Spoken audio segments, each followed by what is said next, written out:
ప్రభువైన యేసుక్రీస్తు పేరట మీ అందరికీ శుభములు. మాట్లాడుచున్న నా పేరు దివ్య పీటర్. నేను చెప్పబోయే వాక్యం ఏంటంటే రక్తస్రావపు స్త్రీ గురించి. మనం ఎంతోమంది బోధకులు చెప్పిన వాక్యములు విన్నాము.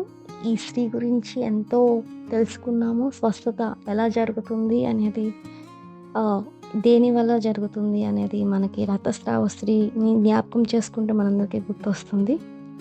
నాకు దేవుడు ప్రేరేపించిన వాక్యాన్ని నేను చెప్పబోతున్నాను రక్తస్రావ స్త్రీ గురించి.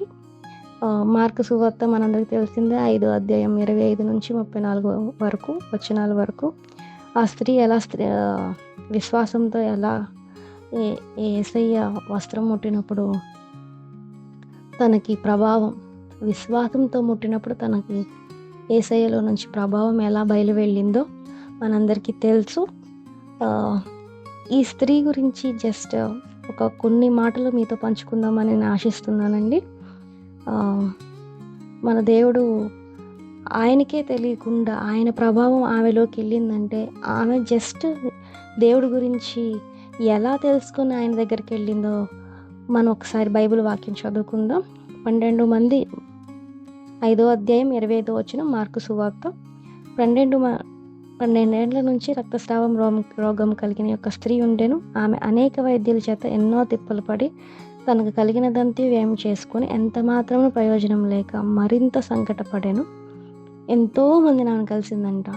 యాక్చువల్లీ ఈ రోజుల్లో మనందరి జీవితాలలో కూడా ఏదో ఒక ఇల్లు ఉంటుంది. వ్యాధులు వస్తున్నాయి అంటే ఈ కాలం అస్సలు ఏం బాగలేదు. ప్రతి ఒక్కరికి, చిన్న బిడ్డ నుంచి పెద్దవారు వరకు ప్రతి ఒక్కరూ ఏదో ఒక అనారోగ్యంతో బాధపడే వాళ్ళే. చెప్పుకోలేని బాధలు, చెప్పుకోలేని వ్యాధులు, అవి వాటి గురించి మందులు వాడి చాలా ఇంకా ఎంత బాధపడుతున్నారో.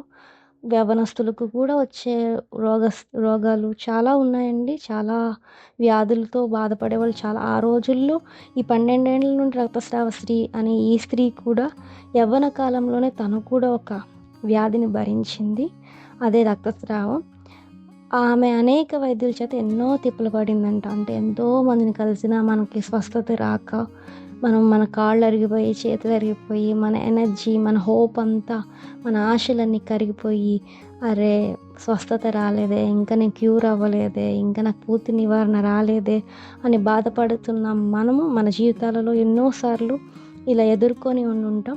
తనకు కలిగినదంతా వ్యయం చేసుకుంది. మనం ఎన్నో హాస్పిటల్స్కి చాలా డబ్బులు పోసేసే స్వస్థత రాక ఎన్నో తిప్పలు పడిన వాళ్ళలో మనందరిలో ఒకరు ఉన్నారు, చాలామంది ఉన్నారు.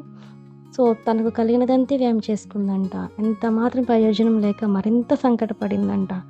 ఆమెను యేసుని గూర్చి విని, నేను ఈయన వస్త్రం మాత్రం ముట్టిన ఎట్లా బాగుపడదనని అనుకోలేను. ఆమె ఎవరి గురించి ఉందంటండి?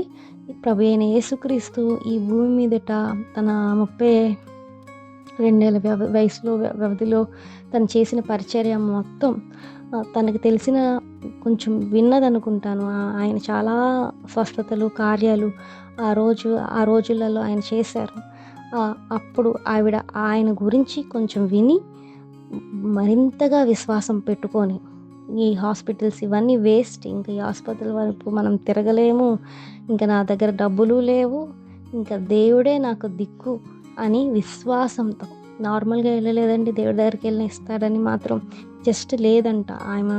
ఆయన గురించి విని, నేను ఆయన వస్త్రం ముట్టినా చాలు నేను స్వస్థపడిపోతాను, అంత నమ్మకంతో ఆమె యేసుక్రీస్తు వారి దగ్గరికి ఆయన పర్యటనకి వెళ్ళినప్పుడు ఆమె ఆయనకు తాకటానికి వెళ్ళినప్పుడు జనసమూహంలో ఆయన వెనుకకు వచ్చి ఆయన వస్త్రము ముట్టెను.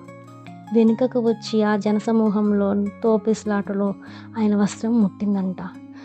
వెంటనే ఆమె రక్తధార కట్టారు. వెంటనే అంటే ఎంత విశ్వాసంతో అడిగితే అంత అర్జెంటుగా, అంటే అంత ఇమీడియట్గా కూడా మనలో కూడా స్వస్థత వస్తుందని అంత నమ్మకం, విశ్వాసం మన దేవుడి పైన ఉంచాలి.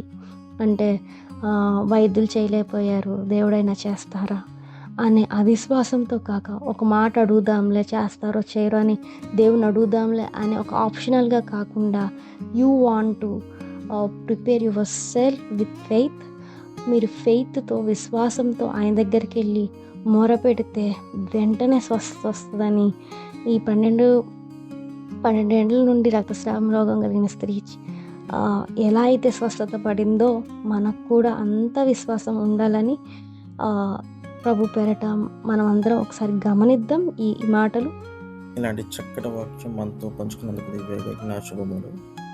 అలాగే ఇలాంటి మరెన్నో విషయాలు మా ఛానల్లో రాబోతున్నాయి.